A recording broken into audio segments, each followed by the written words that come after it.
Welcome back. Right now, we are honored to be joined by Bill Kelly virtually. He's an actor and has some big roles, big projects that he has done, and ones that are coming up.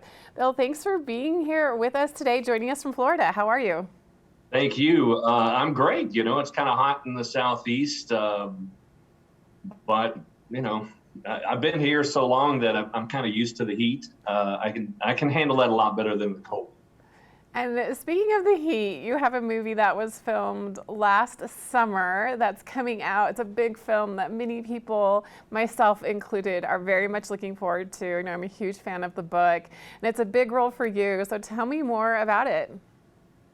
It's called Where the Crawdads Sing, of course, based on the book, best-selling novel from Velia Owens.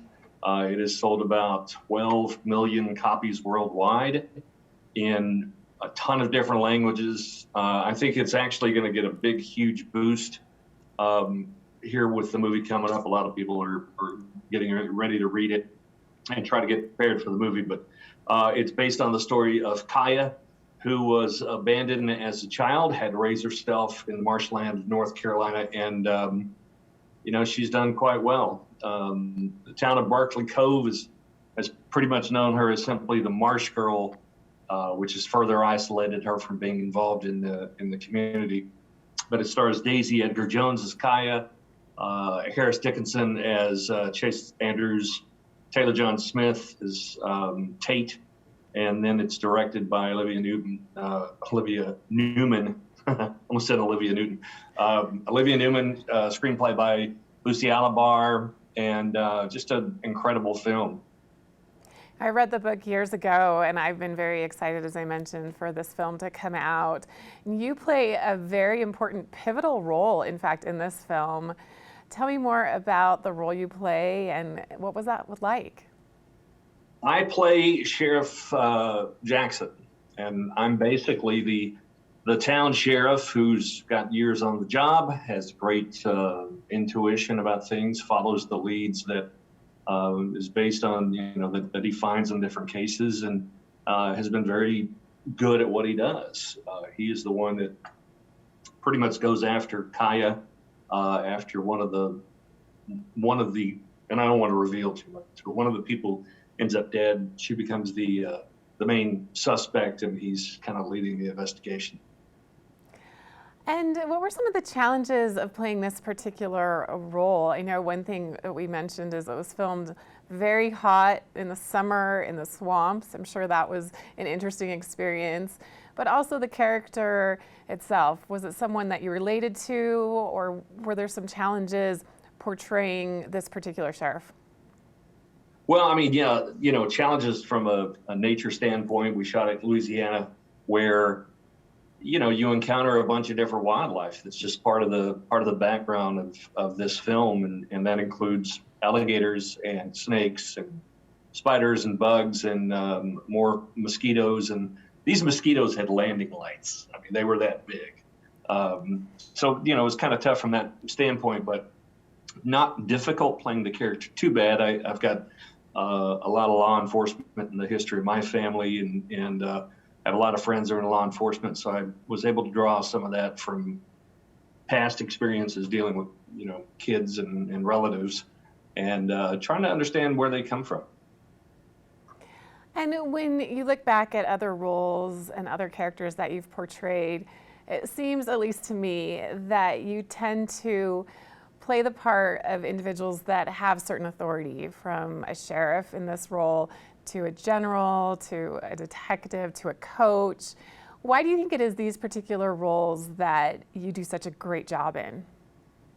Well, thank you for that. I do. I get a lot of the authority roles, and it's been a lot of fun. It's one of those things that it'd be nice to get a nice comedic piece from now, every now and then. But I enjoy playing the roles that I play. It's always challenging. There's never the same script, never the same background.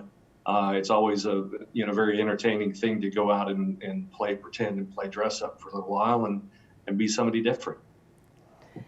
And when did you start acting? This wasn't always your plan, so I'm curious what led you to this career in this industry. Well, I've got 41 years of radio at iHeartRadio in my background, and it's I'm very blessed that I have the Florida State University Film School in my backyard, and great friends that are, independent local film producers. Fred Rabath is a great friend of mine who helped me as well.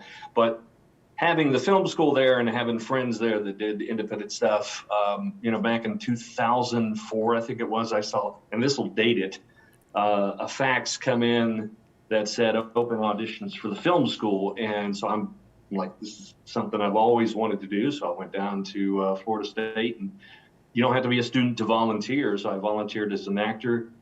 Between that and working with my friends, I did about 30 short films. And 2011 or so, I decided to give it a shot and try to, find an agent, and took care of, raising my kids and doing the best there. And I thought, well, it's time for me. So I tried to find an agent, got a good one, and short time later started doing professional acting. With Burn Notice was actually my first role.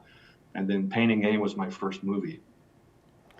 And do you remember, Burn Notice was your first role, but do you remember the first time that you put yourself out there in a different way from radio? How did that feel, and were you terrified?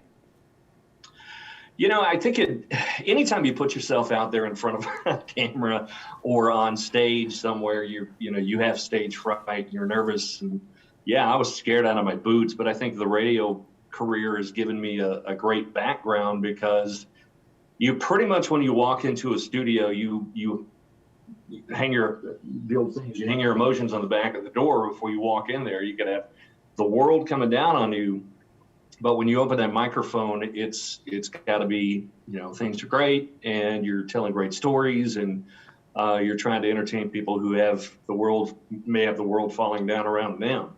So I think that gave me a little bit more insight as to how to go about it, and getting the nerves to at least come down a little bit.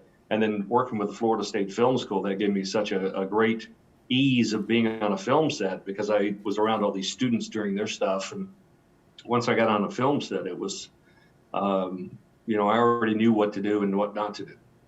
You've been in many very well-known films and series. Is there one that is very memorable to you? You've also worked with the top actors and actresses in the industry, but when you look back at your career so far, what has been your favorite role, or the one that you really remember the most? Wow, as favorites, I favor all of them for different reasons. I was in 24, which was a long time ago. I said, if I ever become an actor, I want to be a part of that franchise. And then I got into 24 Legacy. But, working on Bloodline with Netflix and Kyle Chandler and Sissy Spacek and all those incredible people. Ballers on HBO with Dwayne Johnson, had a great scene with him. And that was actually my second time working with the guy, but they had changed the script up, and I didn't know until they gave me the notes in the van as I was heading to set. And he was great. The director was great. They gave me time to really do a cram session on the notes, and everything went great. Dwayne was just a nice guy. I tell people all the time, I'm very blessed that I have never, so I'm going to jinx it right here, knock on wood, I've really never met anybody that was difficult to work with or a jerk. The entire industry, the actors and the crews, cast, they've all been great. Where the Crawdads Sing will be released very soon. How are you feeling about that? I watched the trailer several times. It looks just beautifully shot and done. It's your biggest role to date. How are you feeling in anticipation of this release? It's like trying, winding down to that last day of school when you were just dying to, for it to get here. It just seems like time is standing still with this film getting here, because it's, we shot it last year, and I'm tickled to death. I can't wait to see it. It's a great film by some great people. Olivia Newman. We've got Lucy Alibar, who was Oscar nominated, and producers with Reese Witherspoon and Lauren, and it's just an incredible cast, incredible crew, and I cannot wait to see it. Absolutely thrilled to see it. What is the best way, Bill, to connect with you, to follow your career, previous works you've done, this new film, all those great things?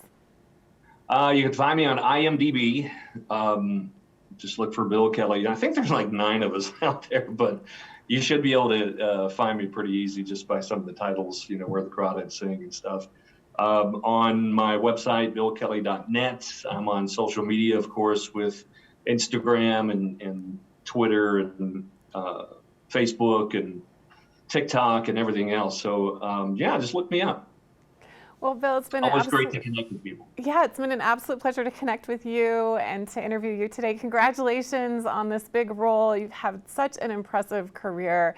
Really am looking forward to watching this film, Where the Crawdads Sing, which is releasing in July, and really appreciate your time with us today. We'll be back with more right after this.